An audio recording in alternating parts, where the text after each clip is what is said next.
Everybody. Құрметті ағайын, құрметті қазақ елі, қазақ халқы барлықтарын жиналыңдар осы жерге. Осы жерге жиналыңдар. Бір сұрақты шешіп алу керек. Бешбармақ дейді ғой бәрі. Бәрі емес екен, оказывается. Оның өзінің аты бар дейді біреулер. Біреулер ет асу деп атау керек дейді. Мысалы үшін орталық Қазақстанда кейбір жерлерде ет нан деп атайды. Оңтүстікте қамыр-охат деп атайды. Бешбармақ деген аты жоқ оның дейді. Ол бешбармақ емес, оны мына орыстар біздің санамызға бәлә деп қоясың. Неге қинайсыңдар деп ше өздеріңді. Мен өзімше ол ет асу деген аты емес ол тамақтың. Етті суға пісіріп жейік деген мағынада қолданылатын. Плюс-минус 10 жылдың ішіне кірді осы бешбармақ деген сөз. Сол кезде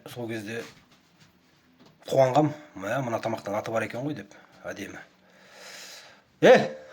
Сонымен, құрметті ағайын, бешбармақ деген ат қалсын ба, қалмасын ба? Дауыс бере кетейік, астына тіркеп кетем. Өмірді қиындатпайық, құрметті ағайын.